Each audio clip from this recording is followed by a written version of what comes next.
بسم الله الرحمن الرحيم. الحمد لله وحده والصلاة والسلام على من لا نبي بعده.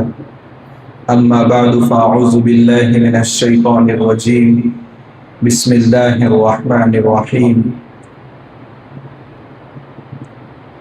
إذ يقول لصاحبه لا تحزن إن الله معنا. وقال تعالى في مقام آخر وسيجنبها الأتقى الذي يؤتي ماله يتزكى. وقال النبي صلى الله عليه وسلم أرحم أمتي بأمتي أبو بكر أو كما قال رسول الله صلی اللہ علیہ وسلم. قابل احترام بزرگان دین، پھر اللہ کے نبی صلی اللہ علیہ وسلم کی زندگی کے آخری ایام کا تذکرہ ہوا. اس کے بعد ہم نے کیا سبق حاصل کیا؟ یہ سننا برائے سننا نہ ہو، بلکہ اللہ کے نبی صلی اللہ علیہ وسلم کے ساتھ اور حضرات صحابہ کرام کے ساتھ سچی عقیدت اور ان کے نقش قدم پر چلنے کا عزم مصمم، یہ ارادہ لے کر کے ہم اس مجلس میں بیٹھے. اس دنیا میں اللہ تعالیٰ کے بعد ہمارے ماں باپ سے بھی زیادہ ہمارے اگر کوئی محسن ہے تو اللہ کے نبی صلی اللہ علیہ وسلم ہے. ہم اپنے ماں باپ کو یاد کرتے ہیں، اولاد کو یاد کرتے ہیں، دور چلے گئے تو بیوی کو بھی یاد کرتے ہیں، رشتہ داروں کو بھی یاد کرتے ہیں، مگر کیا کوئی موقع ہمارا ایسا بھی ہوتا ہے جس میں ہم اپنے آقا کو یاد کرتے ہیں جن کے احسانات ہمارے اوپر بے شمار ہیں؟ اس لیے صبح اور شام ایک مخصوص مقدار میں درود شریف پڑھنے کا اہتمام کرنا چاہیے. ہمارے اکابر بتاتے ہیں کہ صبح فجر کے بعد کم سے کم 100 مرتبہ صلی اللہ علیہ وسلم، کچھ مشکل نہیں، اور عصر کے بعد 100 مرتبہ صلی اللہ علیہ وسلم، یا کم سے کم 300 مرتبہ، یا زیادہ سے زیادہ 1000 مرتبہ. اس سے بھی زیادہ پڑھنے والے لوگ ہیں. جب روز اقدس پر حاضر ہوتے ہیں تو 1,00,000 1,50,000 درود شریف کا تحفہ پیش کرتے ہیں. اللہ کے نبی صلی اللہ علیہ وسلم کے احسانات کو قیامت تک کوئی انسان ادا نہیں کر سکتا، مگر ادا کرنے کی ایک ادنا سی شکل ہے. اگر اس میں بھی ہم کوتا ہیں تو پھر ہم اپنے ایمان کا جائزہ لیں کہ جس نے ہمارے تک دین کو پہنچانے کے لیے اتنی قربانیاں دی، ان کے احسان من ہم کتنے ہیں. اس لیے اللہ کے نبی صلی اللہ علیہ وسلم پر درود پڑھنے کا روزانہ یومیہ معمول بنانا چاہیے. کل بتایا تھا کہ اللہ کے نبی صلی اللہ علیہ وسلم نے خلفائے راشدین کی خلافت کے کیسے اشارات احادیث میں فرما دیے جو صراحت کے بہت زیادہ قریب ہیں. اس لیے اہل سنت و جماعت یہ مانتے ہیں کہ خلفائے راشدین کی خلافت منصوص ہے، یعنی قرآن اور احادیث میں صراحت اس کی موجود ہے. وہ سارے اشارات کل آپ کے سامنے آئے تھے. آج ہم ذکر کریں گے افضل الصحابہ، خلیفۃ المسلمین، خلیفہ بلا فصل، خلیفہ راشد حضرت ابو بکر صدیق رضی اللہ تعالی عنہ. دیگر صحابہ کرام کا صحابہ ہونا دیگر دلائل سے ثابت ہوگا، مگر حضرت ابو بکر صدیق رضی اللہ تعالی عنہ کی صحابیت کا ثبوت قرآن کی آیت سے. اس لیے اگر کوئی حضرت ابو بکر صدیق رضی اللہ تعالیٰ عنہ کی صحابیت کا انکار کرتا ہے وہ دائرہ ایمان سے نکل جائے گا. آپ قرآن کی 6000 سے زیادہ آیات کے اندر حضرت ابو بکر صدیق رضی اللہ تعالیٰ عنہ کا ذکر تلاش کریں گے تو آپ کو کئی آیات مل جائے گا. نمونے کے طور پر چند آیات آپ کے سامنے ذکر کی جاتی ہیں. جب ہجرت الی المدینہ کا وقت آیا تو حضرت ابو بکر صدیق رضی اللہ تعالیٰ عنہ نے 6 مہینہ پہلے 2 سواریاں تیار کر رکھی تھی، ایک پر میں اور ایک پر آقا ہجرت کریں. جب مکہ سے نکلے ہیں اور غار ثور پر آج بھی انسان کا چڑھنا اس کے اوپر مشکل ہے. اگرچہ اس کے لیے راستے بنائے جا رہے، مگر نیچے سے آپ غار ثور کو دیکھیں تو چڑھنے کا تصور بھی نہیں آتا کہ میں اس کو پر چڑھ سکتا ہوں، چاہے کتنا بھی جوان ہو۔ تھوڑا تصور کریں کہ حضرت ابوبکر صدیق رضی اللہ تعالیٰ عنہ اللہ کے نبی صلی اللہ علیہ وسلم کو کندھے پر بٹھا کر اور پتھریلے پہاڑ پر کیسے چڑھے ہوں گے۔ عامر بن فہیرہ جو بکریاں دو کر کے دودھ پہنچاتے تھے 3 دن، حضرت اسماء رضی اللہ تعالیٰ عنہ جو ناشتہ اور توشہ لے کر کے حضور کو پہنچاتی تھی، اور مکہ میں کیا کیا باتیں چل رہی ہیں وہ ساری رپورٹ غار ثور پر پہنچتی تھی۔ کیسے حضور کو لے کر چڑھے ہوں گے اور کیسے 3 دن روپو سوئے ہوں گے۔ یہ آج کی بات نہیں ہے، 1450 سال پہلے کی بات ہے۔ اور جب اللہ کے نبی صلی اللہ علیہ وسلم کو پورا غار صاف کر کے اپنے دامن میں سلایا ہے، دشمن قریب پہنچ گیا، حضرت ابوبکر صدیق رضی اللہ تعالیٰ عنہ کو حضور کی جان کا خوف محسوس ہونے لگا، بہت گھبرائے، اور اسی حالت میں حضور پر وحی نازل ہو رہی ہے، اذ یقول لصاحبہ، یاد کرو اس وقت کو جب وہ اپنے صحابی کو فرما رہے تھے، یعنی حضور اپنے ساتھی کو کہہ رہے تھے۔ تو حضرت ابوبکر صدیق رضی اللہ تعالیٰ عنہ کا صحابی ہونا قرآن سے ثابت ہے۔ اگر کوئی انکار کرے گا وہ کفر کے بارڈر میں داخل ہو جائے گا۔ لا تحزن ان اللہ معنا، آپ غم نہ کریں، بے شک اللہ میرے ساتھ نہیں، ہمارے ساتھ۔ تو معیت صرف حضور کو نہیں، حضرت ابوبکر صدیق رضی اللہ تعالیٰ عنہ کو بھی نصیب ہوئی ہے۔ یہ حضرت ابوبکر صدیق رضی اللہ تعالیٰ عنہ کی فضیلت میں قرآن کی پہلی آیت، سورہ لیل آپ روزانہ پڑھتے ہیں، نمازوں میں سنتے ہیں۔ مکہ میں جب حضرت ابوبکر صدیق رضی اللہ تعالیٰ عنہ نے دیکھا کہ حضور کے ہاتھ پر جو غلام ایمان لاتے ہیں ان کے آقا ان پر ظلم دگنا کر دیتے، ان سے دیکھا نہیں گیا، تو اپنے قیمتی مال کے ذریعے 7 غلاموں کو ایک دن میں آزاد کرائے۔ اللہ تعالیٰ نے قرآن میں آیت اتاری، وَسَيُجَنَّبُهَا الْأَتْقَى الَّذِي يُؤْتِي مَالَهُ يَتَزَكَّى، ان قریب اللہ اس متقی انسان کو جہنم سے آزاد کرے گا جو اپنا مال تزکیے کے خاطر دے رہا۔ حضرت ابوبکر صدیق رضی اللہ تعالیٰ عنہ کو اللہ تعالیٰ کیا کہہ رہے؟ اتقی، ایک ہے متقی عربی ورڈ، اور ایک ہے اتقی یعنی تقوی اس سے بھی زیادہ ہو۔ عام تقوی اگر کسی کی زندگی میں تو متقی کہا جاتا ہے، اگر تقوی زیادہ ہے تو اتقی سب سے زیادہ تقوی والا۔ اب اللہ جس کے تقوی کی گواہی دیتا ہو، کسی کے ان پر سب و شتم اور گالیاں بکنے سے کیا فرق پڑتا ہے، سوائے اس کے کہ چاند پر تھوکنے سے اپنا ہی منہ خراب ہوتا ہے۔ چاند کی نورانیت میں کوئی چمک دمک میں کوئی کمی نہیں آتی۔ اللہ تعالیٰ نے فرمایا ان اکرمکم عند اللہ اتقاکم، تم میں سب سے زیادہ معزز اللہ کے نزدیک تم میں سب سے زیادہ تقوی والا ہے۔ اور اللہ تعالیٰ حضرت ابوبکر صدیق رضی اللہ تعالیٰ عنہ کو متقی فرما رہے، تو اللہ کے نزدیک ان کا مرتبہ کتنا ہوگا۔ تو سورہ لیل میں اللہ تعالیٰ نے حضرت ابوبکر صدیق رضی اللہ تعالیٰ عنہ کے مال خرچ کرنے پر ان کو اتنا بڑا مرتبہ اللہ تعالیٰ نے عطا فرمایا۔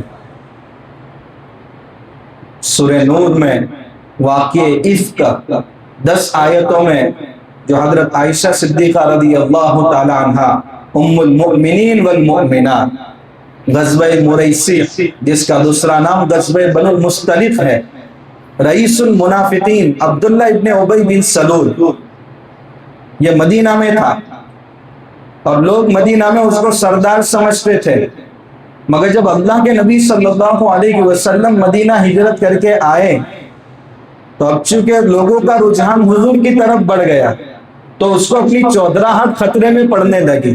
تو یہ اللہ کے نبی صلی اللہ علیہ وسلم کا سب سے بڑا حاصل تھا، کوئی موقع ہاتھ سے جانے نہیں دیتا تھا۔ اسلام میں یہ بات نہیں ہے، اس لیے اس نے اس موقع پر، یہ اتنا زہریلا سانپ تھا جو سامنے نہیں آتا تھا، مگر سارے مجمع میں اللہ کے نبی صلی اللہ علیہ وسلم کی زوجہ محترمہ کے بارے میں تہمت لگاتا تھا۔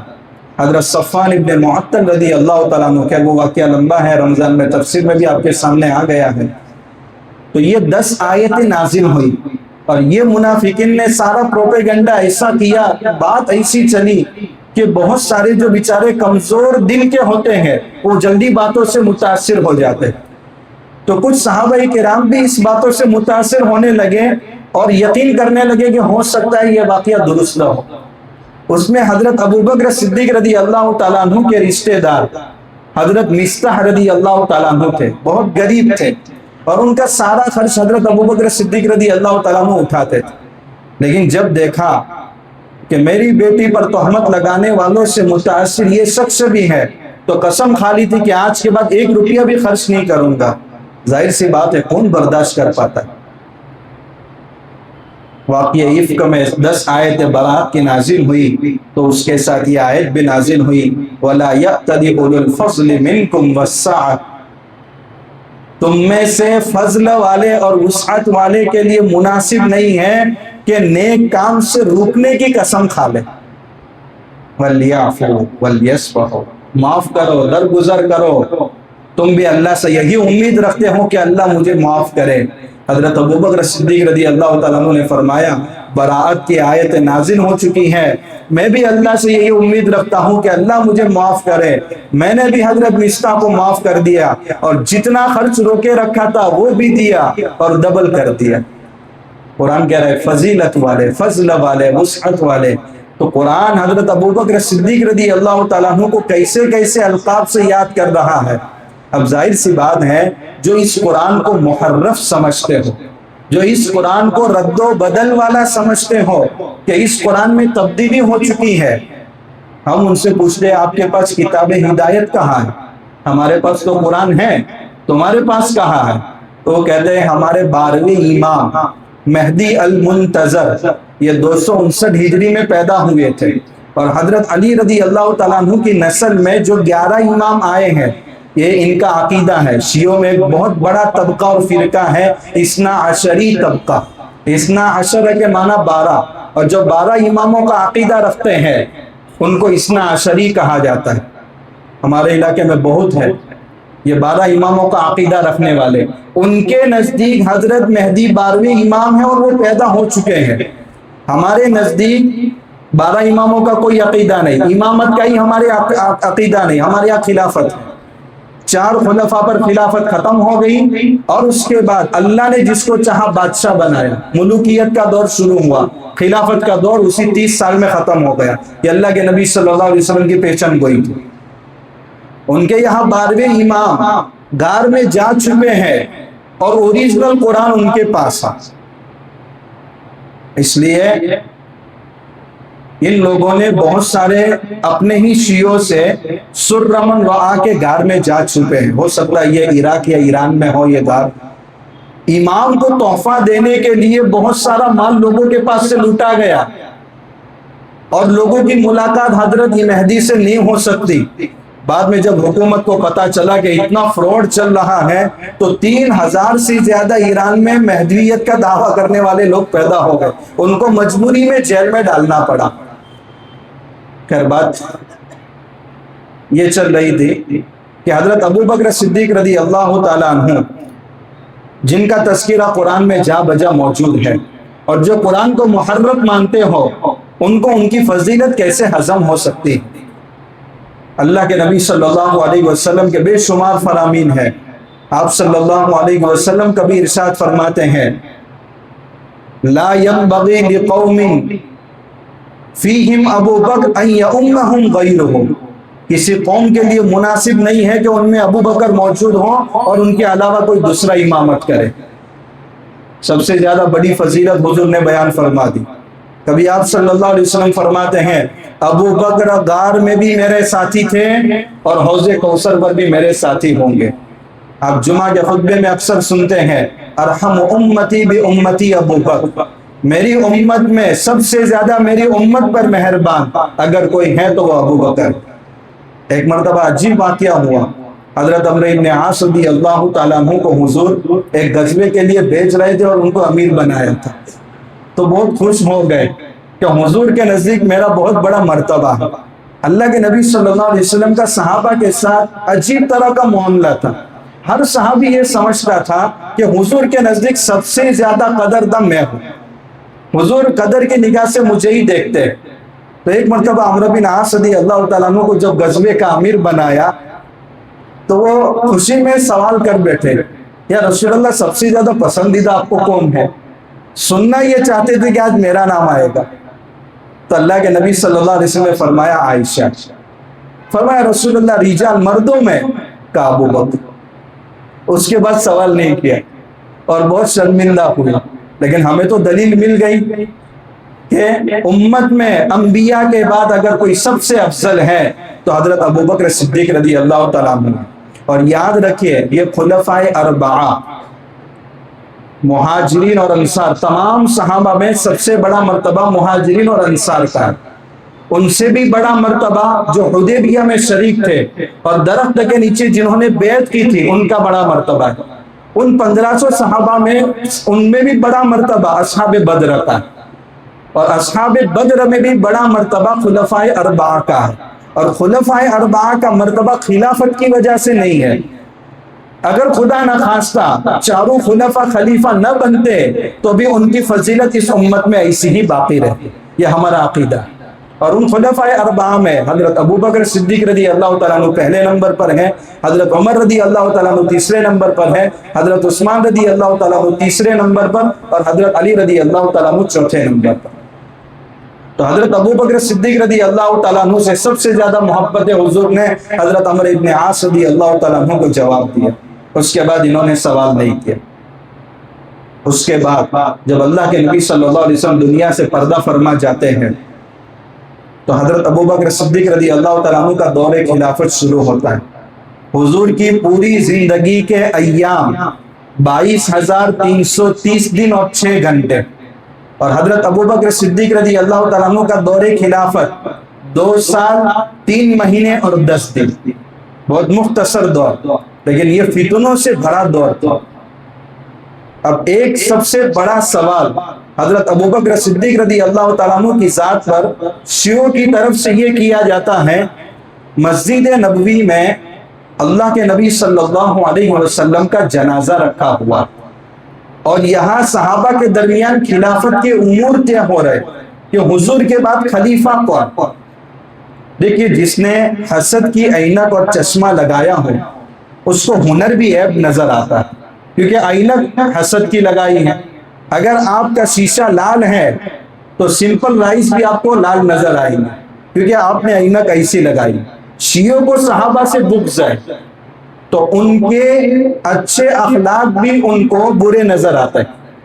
اب انہوں نے یہاں سے یہ سوچا چھوڑنا شروع کیا کہ یہاں حضور کا جنازہ رکھا ہوا ہے اور صحابہ بیٹھ کر سقیفہ بنو سعیدہ, یہ مسجد نبوی کے صحن میں, آپ 320 یا 322 نمبر گیٹ سے جب نکلتے ہیں تو وہاں آج بھی کام جاری ہے اور چاروں طرف بارڈر لگائی ہے. اس جگہ کا نام ہے سقیفہ بنو سعیدہ. وہاں حضرت ابو بکر صدیق رضی اللہ تعالیٰ عنہ کے ہاتھ پر صحابہ نے بیعت علی الخلافت کی. اب چونکہ ان لوگوں کا یہ چھوڑا ہوا شوشہ جب ہم تک پہنچتا ہے تو بڑا تعجب ہوتا ہے کہ ایک ایسی بات ہے حضور کا جنازہ رکھا ہوا ہے اور یا خلافت کے امور طے ہو رہے ہیں, اور اس میں مزید اپنی طرف سے یہ بات ملاتے ہیں کہ ان کو خلیفہ بننے کی خواہش تھی. تو یہ بھی نہیں دیکھا کہ جنازہ کس کا رکھا ہوا ہے اور خلافت کے امور طے ہو رہے ہیں. جب کوئی حکومت چلتی ہے تو اس کا ایک سسٹم ہوتا ہے. اللہ کے نبی صلی اللہ علیہ وسلم کے دنیا سے پردہ فرما جانے کے بعد ایسے ایسے مسائل کھڑے ہو گئے تھے کہ اگر مسلمانوں کا کوئی امیر اور خلیفہ نہ ہوتا تو یہ امت انتشار کا شکار ہو جاتی. اللہ کے نبی صلی اللہ علیہ وسلم کی وفات کے بعد کئی مسائل کھڑے ہوئے. اللہ کے نبی صلی اللہ علیہ وسلم کی قبر کہاں بنائی جائے, اس میں اختلاف ہو گیا.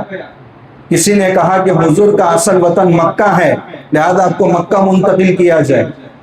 کسی نے کہا کہ آپ چونکہ مدینہ ہجرت کر چکے ہیں لہذا جنت البقیع عام مسلمانوں کا قبرستان ہے اسی میں آپ کو دفن کیا جائے. کسی نے کہا کہ ملک شام جہاں جد امجد حضرت ابراہیم علیہ السلام اور کئی انبیاء کی قبریں ہیں تو اصل انبیاء کا مدفن یعنی دفن ہونے کی جگہ وہی ہے بیت المقدس, وہی آپ کو منتقل کیا جائے. ایک مسئلہ یہ کھڑا ہوگا. قبر بنائی جائے تو شقی قبر بنائی جائے کہ لحدی قبر بنائی جائے، یہ مسئلہ کھڑا ہو گیا۔ حضور کی نماز جنازہ پڑھی جائے تو کیسے پڑھی جائے، جماعت کے ساتھ پڑھی جائے یا انفرادی پڑھی جائے؟ حضرت اسامہ کا لشکر 16 صفر المظفر کو حضور نے روانہ کرنے کا پکا ارادہ کیا، مگر ابھی وہ لشکر روانہ نہیں ہو سکا تھا کیونکہ حضور کی بیماری کے ایام بڑھتے جا رہے تھے۔ اور اس طرف مسیلمہ کذاب، اسود انسی جس کا خاتمہ ایک دن پہلے ہوا، سجا نامی عورت، طلیحہ بنت خویلد، یہ سر ابھار رہے ہیں کہ جنہوں نے نبوت کا دعویٰ کر دیا۔ کچھ جو دیکھا دیکھی منافقین تھے، مگر ڈر تھا کہ مسلمانوں کی طرف سے کہیں ہمیں تکلیف نہ پہنچے تو مسلمان ہو گئے تھے، وہ سب کے سب مرتد ہو گئے۔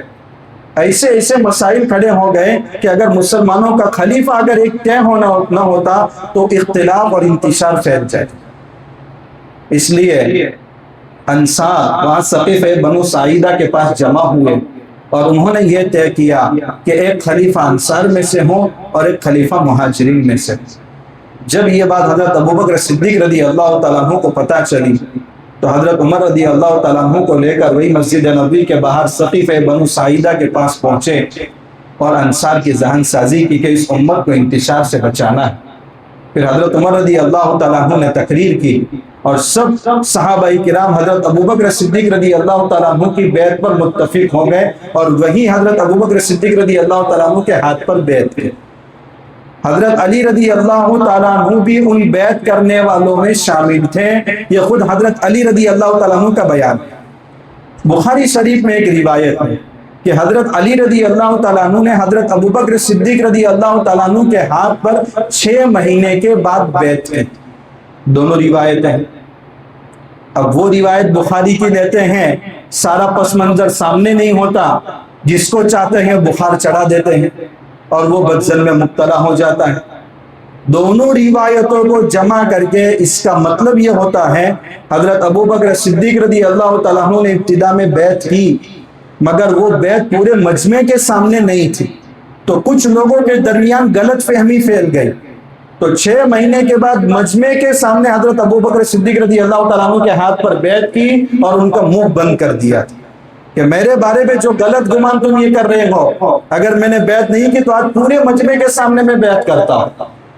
ورنہ حضرت علی رضی اللہ تعالیٰ عنہ خود فرماتے ہیں ابتدا میں مجھے رتی برابر حضرت ابوبکر صدیق رضی اللہ تعالیٰ عنہ کے بارے میں، خلافت کے بارے میں کوئی تردد اور شک نہیں تھا۔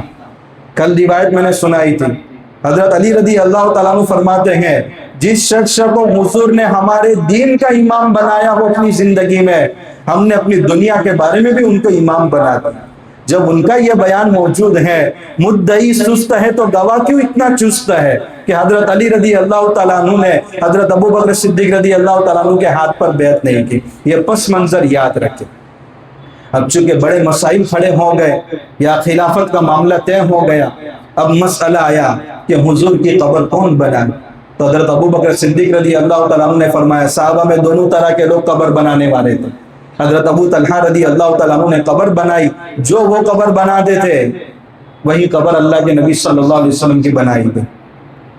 مدفن کہاں ہو، حضرت ابوبکر صدیق رضی اللہ تعالیٰ عنہ نے فرمایا نبی کی روح جہاں قبض ہوتی ہے وہی ان کی قبر بنتی ہے۔ یہ میں نے اللہ کے نبی صلی اللہ علیہ وسلم سے سنا، لہذا آپ کی باڈی کو نہ جنت البقیع میں منتقل کیا جائے گا، نہ مکہ میں، نہ بیت المقدس میں۔ اور آپ صلی اللہ علیہ وسلم کی تدفین میں جو تاخیر ہوئی ہے، عام مسلمانوں کی باڈی کے موت کے بعد خراب ہونے کا اندیشہ ہے، اللہ کے نبی صلی اللہ علیہ وسلم تو اپنی قبر میں بھی حیات ہے، اس لیے اگر اس میں تاخیر ہوئی تو آپ کی جسم مبارک کے خراب ہونے کا کوئی اندیشہ نہیں۔ پھر نماز کیسے پڑھی جائے؟ حضرت ابوبکر صدیق رضی اللہ تعالیٰ عنہ نے فرمایا نبی کے جنازے پر کوئی امام نہیں بن سکتا، لہذا انفرادی نماز پڑھی جائے گی، حجرے کے باہر نہیں حجرے کے اندر نماز پڑھی جائے گا۔ تو اب چونکہ 3000 لوگ نماز پڑھ رہے، کتنا وقت لگے گا؟ اب ایک مسلمانوں کا خلیفہ طے ہو گیا، سارے مسائل حل ہو گئے اور یہ امت انتشار سے بچ گئی۔ اگر خلافت کا مسئلہ طے نہ ہوتا تو حضور کی تدفین کے کتنے مسائل جو کھڑے ہو گئے تھے، امت چونکہ ایک تو بے قابو ہو گئی تھی، امت کو سنبھالا تو کس نے سنبھالا؟ خلیفۃ المسلمین نے سنبھالا۔ کیا حالت تھی صحابہ کرام کی؟ حضرت ابوبکر صدیق رضی اللہ تعالیٰ عنہ نے تسلی دی۔ اس خطبے کا کچھ حصہ میں نے کل آپ کے سامنے ذکر کیا تھا۔ قرآن کی آیت جو پہلے نازل ہوئی اور سورہ نساء کی، اور اس میں حضور کی وفات کی خبر بھی دی گئی تھی، مگر حضور کی وفات کے بعد جب حضرت ابوبکر صدیق رضی اللہ تعالیٰ عنہ نے مجمع عام میں وہ آیت پڑھی ہے، صحابہ فرماتے ہیں ایسا لگا کہ قرآن کی آیت آج اتری ہے۔ موقع وہ تھا جبکہ خبر پہلے ہی دی گئی تھی، وَمَا مُحَمَّدٌ إِلَّا رَسُولٌ قَدْ خَلَتْ مِن قَبْلِهِ الرُّسُلُ أَفَإِن مَاتَ أَوْ قُتِلَ انقلبتم عَلَىٰ أَعْقَابِكُمْ وَمَن يَنقَلِبْ عَلَىٰ عَقِبَيْهِ فَلَن يَضُرَّ اللَّهَ شَيْئًا وَسَيَجْزِي اللَّهُ الشَّاكِرِينَ۔ یا اللہ کے نبی صلی اللہ علیہ وسلم کی تدفین کے تعلق سے جو حالات تھے وہ الحمدللہ حضرت ابوبکر صدیق رضی اللہ تعالیٰ عنہ کی خلافت کے طے ہونے سے سب ختم ہو گئے۔ اس کے بعد آپ کے کارناموں میں ایک تو یہ بڑے اہم مسائل کو سنبھالنا، اس کے بعد اللہ کے نبی صلی اللہ علیہ وسلم کی زندگی میں جو قرض تھا وہ حضرت ابوبکر صدیق رضی اللہ تعالیٰ عنہ نے اول وہلے میں ادا کیا۔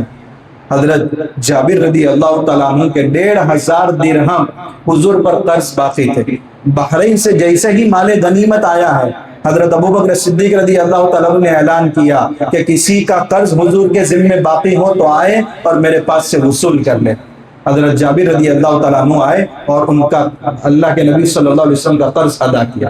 حضور کا رشتہ داروں کے ساتھ اور عام لوگوں کے ساتھ جیسا تعلق تھا ویسا حضرت ابوبکر صدیق رضی اللہ تعالیٰ عنہ نے باقی رکھا۔ ام ایمن کے پاس حضور اکثر جایا کرتے تھے، حضرت ابوبکر صدیق رضی اللہ تعالیٰ عنہ بھی جاتے تھے۔ اس لیے اگر اپنے والد کا انتقال ہو جائے تو ان کے دوستوں کے ساتھ بھی اچھا رویہ رکھنا یہ اللہ کے نبی صلی اللہ علیہ وسلم کی سنتوں میں سے۔ دنیا سے پردہ فرما جانے کے بعد حضرت اسامہ کا لشکر روانہ کرنا ہے۔ مدینہ کے اندر مرتدین کی جماعت پیدا ہو گئی ہے۔ کچھ لوگ یہ کہنے لگے زکوٰۃ کا حکم حضور کے زمانے کے ساتھ خاص تھا، اب زکوٰۃ ادا نہیں کی جائے گی۔ یہ وہی لوگ جو دیکھا دیکھی مسلمان ہو گئے تھے۔ یہ شیعہ لوگ یاد رکھے 4 صحابہ کرام کے علاوہ نعوذ باللہ سب کو مرتد اور کافر سمجھتے ہیں، لعنت اللہ علیہم، اللہ ان پر لعنت کرے۔ 4 کے علاوہ حضرت مقداد ابن اسود ہے، حضرت ابو ذر غفاری رضی اللہ تعالیٰ عنہ ہے، حضرت سلمان فارسی رضی اللہ تعالیٰ عنہ اور حضرت علی رضی اللہ تعالیٰ عنہ۔ ان 4 کے علاوہ نعوذ باللہ سب کو مرتد سمجھتے ہیں۔ تو یہ مرتد ہونے والے کون ہیں؟ وہ منافقین ہیں جو دیکھا دیکھی مسلمان ہو گئے۔ حضرت ابوبکر صدیق رضی اللہ تعالیٰ عنہ نے فرمایا جو نبوت کا دعویٰ کرنے والے کھڑے ہوئے ہیں ان کے خلاف لشکر روانہ کرو۔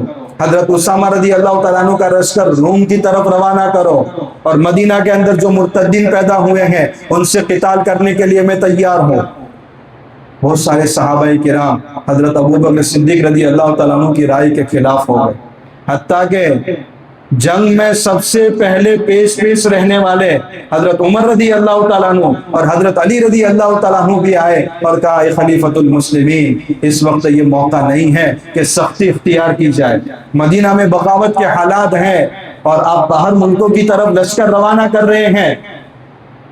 حضرت ابوبکر صدیق رضی اللہ تعالیٰ عنہ نے فرمایا جبار فی الجاہلیہ و خوار فی الاسلام، اے عمر جاہلیت میں تو بڑے سخت مزاج تھے اور اسلام میں نرم پڑ گئے، پرندے اور چیل میرے گوشت کی بوٹی بوٹی نوچ سکتے ہیں، مگر میں نے جو ارادہ کیا ہے میں اس ارادے سے رتی برابر پیچھے ہٹنے والا نہیں ہوں۔ اون پر سوار ہوئے اور روانہ ہونے لگے۔ حضرت علی رضی اللہ تعالیٰ عنہ نے اون کی مہار پکڑ لی اور کہا امیر المؤمنین، ہمارا ارادہ آپ کی رائے کی خلاف ورزی کرنا نہیں تھا، ہم نے بطور شفقت ایک رائے دی تھی، آپ نے جو ارادہ کر لیا ہے آپ ہمیں حکم دیجئے وہ کرنے کے لیے تیار۔ حضرت عمر رضی اللہ تعالیٰ عنہ سمجھ گئے کہ اللہ نے فتنوں کی سرکوبی کے لیے حضرت ابوبکر صدیق رضی اللہ تعالیٰ عنہ کا سینہ کھول دیا۔ جتنے لشکر روانہ ہوئے حضرت اسامہ کا لشکر فاتحانہ شان میں مدینہ میں داخل ہو رہا ہے۔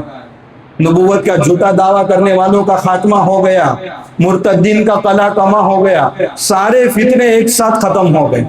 حضرت ابو ہریرہ رضی اللہ تعالیٰ عنہ فرماتے ہیں قام فی الردہ مقام الانبیاء، ارتداد کے دور میں حضرت ابو بکر صدیق رضی اللہ تعالیٰ عنہ انبیاء کے مقام پر کھڑے تھے، یعنی وہ کارنامہ انجام دیا جو ایک نبی دے سکتا ہے۔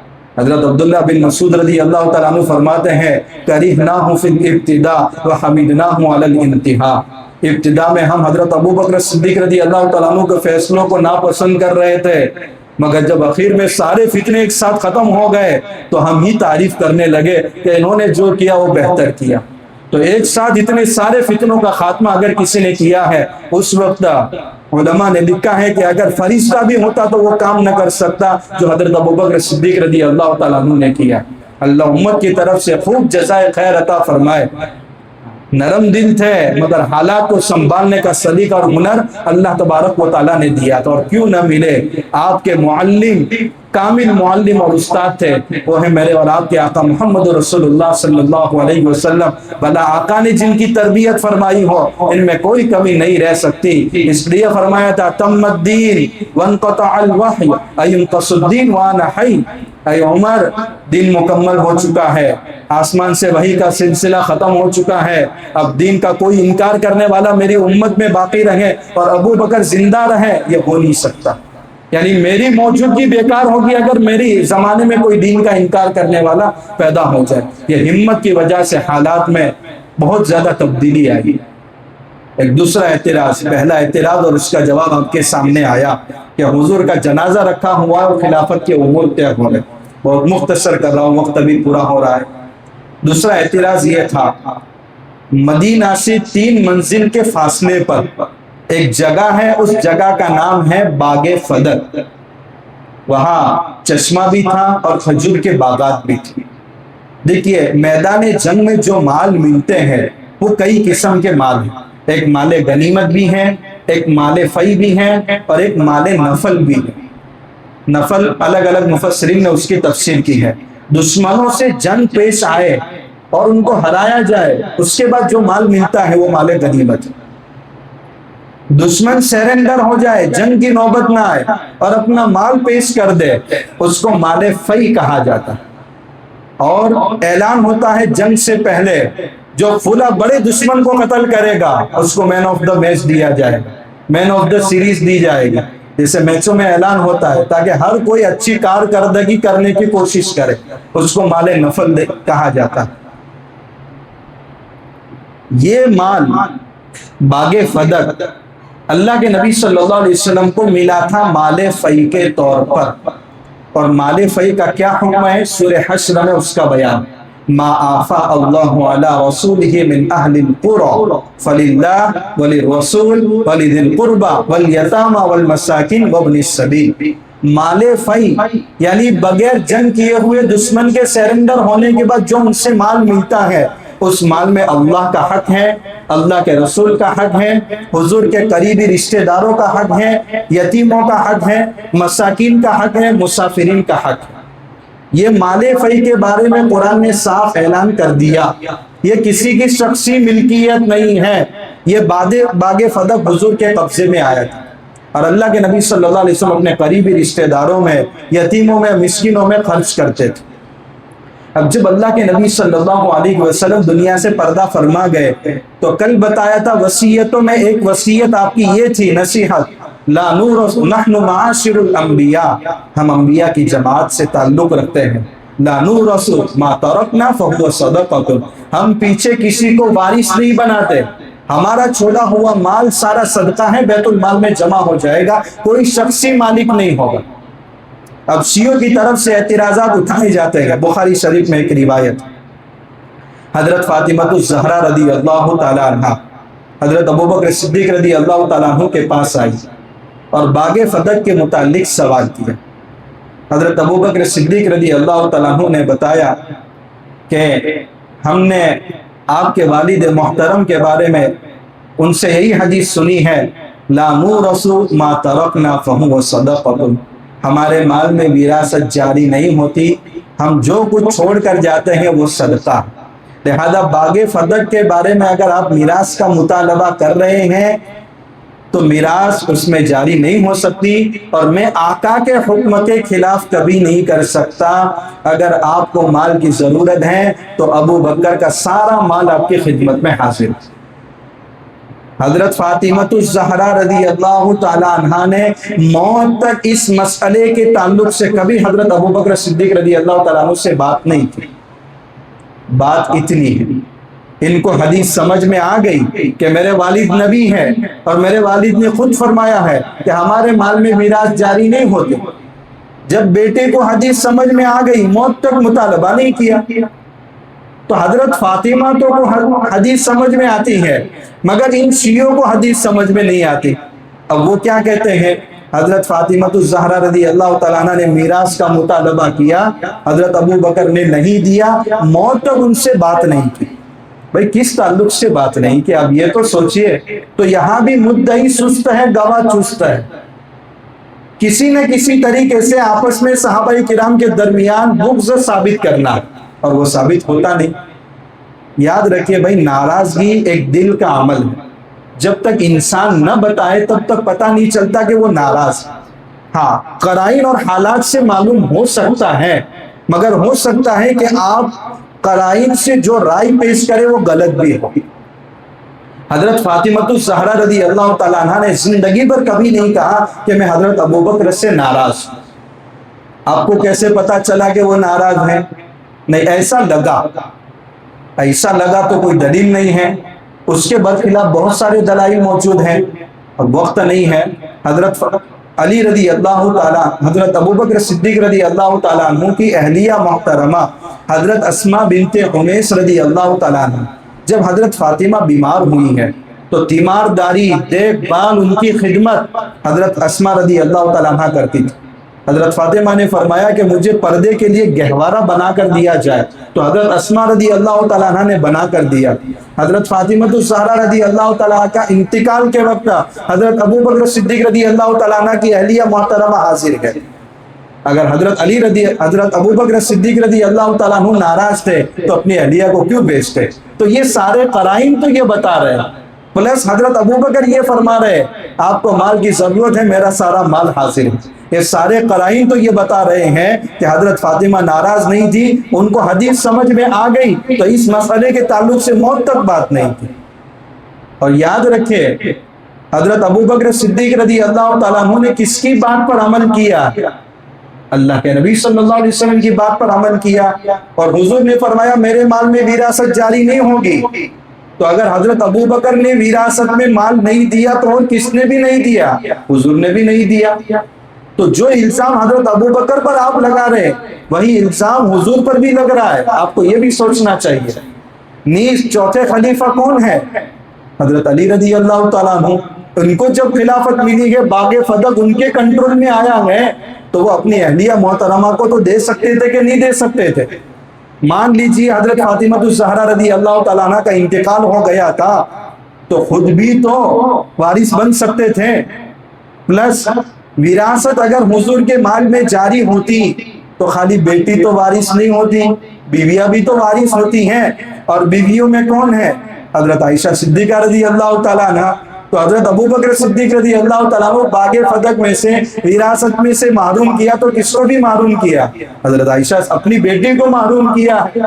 معلوم ہوا کہ یہ محروم کرنا اس لیے نہیں تھا، بلکہ اس لیے تھا کہ انبیاء کے مال میں وراثت جاری نہیں ہوتی۔ اب یہ دلائل بہت زیادہ پیش کرتے ہیں۔ وَوَرِثَ سُلَيْمَانُ دَاوُودَ، سلیمان علیہ السلام داؤد علیہ السلام کے وارث بنے، تو دونوں نبی ہیں۔ تو سلیمان علیہ السلام داؤد علیہ السلام کے وارث بن رہے ہیں، بھئی آپ کون سی وراثت مراد ہے؟ علمی اور نبوی وراثت مراد ہے۔ اس لیے اللہ کے نبی صلی اللہ علیہ وسلم کی وہ روایت یاد کیجئے، انما ورثۃ الانبیاء، انما العلماء ورثۃ الانبیاء، علماء انبیاء کے وارث ہیں، اور انبیاء لم یورثوا دینارا ولا درہما، انبیاء دینار اور درہم کا وارث نہیں بناتے۔ پھر علماء وارث ہے تو کس کی وارث ہے؟ کس چیز کی وراثت ان کو ملتی ہے؟ علم کی وراثت ان کو ملتی ہے۔ پلس حضرت سلیمان علیہ السلام حضرت داؤد علیہ السلام کے وارث بنے ہیں، تو داؤد علیہ السلام کے 19 بیٹے تھے۔ کتنے بیٹے وارث بننے چاہیے؟ 19 کے 19 بننے چاہیے. مگر سلیمان علیہ السلام نبی بنے ہیں تو وراثت نبوی ان کو ملی ہے، اس لیے قرآن نے ان کی وراثت کا ذکر کیا، باقی بیٹوں کی وراثت کا ذکر نہیں کیا. اگر وراثت مال میں بھی انبیاء کے تعلق سے جاری ہوتی تو باقی انبیاء کا بھی تذکرہ ہوتا. اور شیعوں کی بخاری یعنی اصول کافی میں وَوَرِثَ سُلَيْمَانُ داؤد کے بعد اس کا بھی اضافہ ہے وَرِثَ مُحَمَّدٌ سُلَيْمان، محمد صلی اللہ علیہ وسلم سلیمان علیہ السلام کے وارث بنے. بھئی اللہ کے نبی صلی اللہ علیہ وسلم کا دور کہا اور سلیمان علیہ السلام کا دور کہا، تو سلیمان علیہ السلام بھی نبی اور وہی نبوت وراثت میں کس کو ملی؟ آقا کو ملی.